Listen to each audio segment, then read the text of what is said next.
Hello students, we are discussing about narration. हम लोग narration के बारे में चर्चा कर रहे हैं और पार्ट 4 तक हम लोगों ने असर्टिव सेंटेंस के बारे में चर्चा किया है।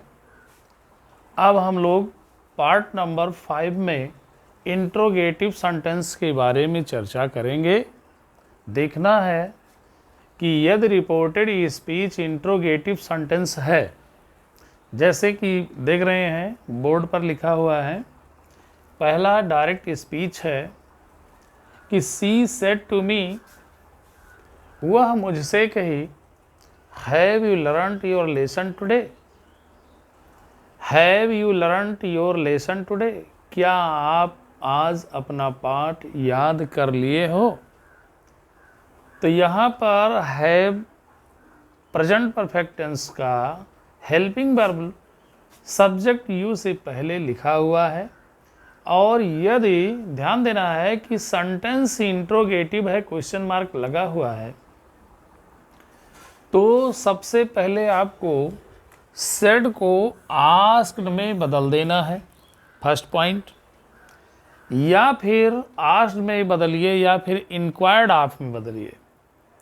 तो अक्सर इंक्वायर्ड ऑफ में न बदल करके आस्क्ड में ही सब लोग बदलते रहते हैं, लेकिन जानना दोनों वर्डों में है। इंक्वायर का मतलब भी होता है पूछना और आस्क का भी मतलब होता है पूछना।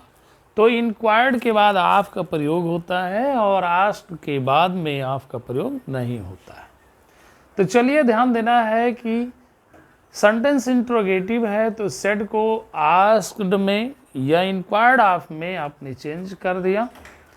और ध्यान देना है कि कॉमा के स्थान पर इफ और व्हेदर का प्रयोग तभी करेंगे जब कोई भी सेंटेंस हेल्पिंग वर्ब से शुरू हुआ, यानी सब्जेक्ट से पहले केवल हेल्पिंग वर्ब आया हो, जैसे यहाँ पर हैव है। तो इसलिए इफ या व्हेदर में से किसी एक वर्ड का यूज करेंगे और सेंटेंस को हमेशा इनडायरेक्ट में असर्टिव बना देते हैं। क्या कर देते हैं? सेंटेंस को असर्टिव बना देते हैं। ये इंट्रोगेटिव सेंटेंस है लेकिन इसे असर्टिव बना देंगे। तो क्या करना है कि सबसे पहले टेंस पर न जा करके सब्जेक्ट को देखेंगे। सब्जेक्ट क्या है? सब्जेक्ट है यू, सेकंड पर्सन, और सेकंड पर्सन का परिवर्तन आप जानते हैं कि रिपोर्टिंग वर्ब के ऑब्जेक्ट के अनुसार होता है। अब यहाँ पर ऑब्जेक्ट दिया है मी, तो मी का सब्जेक्टिव केस आई यहाँ यू के स्थान पर हो जाएगा।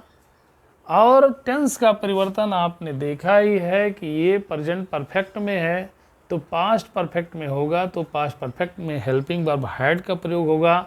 और सेंटेंस असर्टिव बनाना है तो सब्जेक्ट के बाद ही हैड का प्रयोग करेंगे। तो सब्जेक्ट से पहले अगर हेल्पिंग वर्ब होगा तो इंट्रोगेटिव होगा, लेकिन सेंटेंस को असर्टिव बनाना है तो सब्जेक्ट के बाद ही हेल्पिंग वर्ब का प्रयोग करेंगे। लर्नड थर्ड फॉर्म है, लिख देंगे। यू के अकॉर्डिंग अपने की अंग्रेजी योर था तो यहाँ पर आई के अकॉर्डिंग अपने की अंग्रेजी माई हो जाएगा। लेसन है, लेसन कर देंगे और टुडे को किस में बदलते हैं? दैट डे में। फुल स्टॉप कर देंगे तो सेंटेंस असर्टिव हो गया। चलिए आइए हम लोग दूसरे सेंटेंस को देखते हैं, डायरेक्ट स्पीच को, कि लिखा है कि the teacher said to the students, गुरुजी ने विद्यार्थियों से कहा। क्या कहा? कि why are you not going to school now, अब आप लोग स्कूल क्यों नहीं जा रहे हो, ऐसा विद्यार्थियों से गुरुजी ने प्रश्न किया। तो यहाँ पर देख रहे हैं इंट्रोगेटिव सेंटेंस है, सेड को आपने आस्क्ड या इंक्वायर्ड ऑफ में चेंज कर दिया, यहाँ पर आपने आस्क्ड लिख दिया।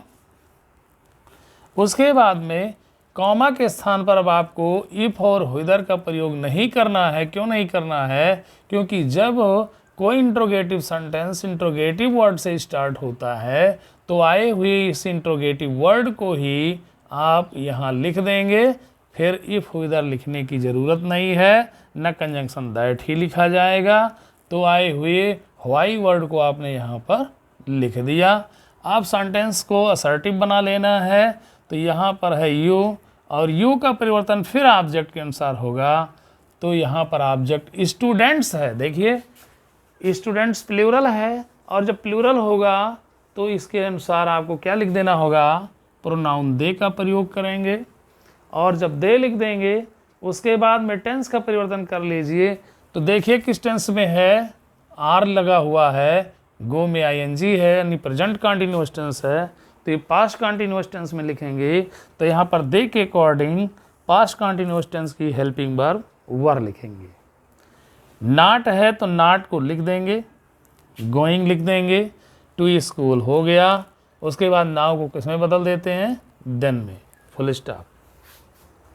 तो इस तरीके से ध्यान देना है। दो बातें इंट्रोगेटिव में कि या तो वह हेल्पिंग वर्ब से स्टार्ट होगा तो कामा का स्थान पर इफ व्हिदर का प्रयोग करेंगे किसी एक का, और अगर मान लीजिए इंट्रोगेटिव वर्ड कोई भी आता है तो कामा का स्थान पर आपको इफ व्हिदर और दैट का किसी का प्रयोग नहीं करके आप आए हुए इंट्रोगेटिव वर्ड का ही प्रयोग कर देंगे। ओके, तो ये है इंट्रोगेटिव के नियम। और अब हम आपको कुछ ऐसा बताना चाहेंगे कि कभी कभी रिपोर्टिंग वर्ब बाद में होता है और रिपोर्टेड स्पीच पहले होता है। जैसे यहाँ पर जो सेंटेंस डबल अंडर कामा में बंद है ये कभी कभी पहले लिखा होता है, और reporting verb she said to me जैसे यहाँ पर दिया है ये बाद में होता है। तो इनडायरेक्ट बनाते समय हमेशा रिपोर्टिंग वर्ब यानी रिपोर्टर और रिपोर्टिंग वर्ब और उसका ऑब्जेक्ट पहले लिखते हैं, और ठीक वैसा ही प्रयोग करते हैं जैसा सेंटेंस होता है, और फिर रिपोर्टेड स्पीच को असर्टिव बनाकर लिख देते हैं। यही आपका इंट्रोगेटिव के रूल्स हैं। Okay dear.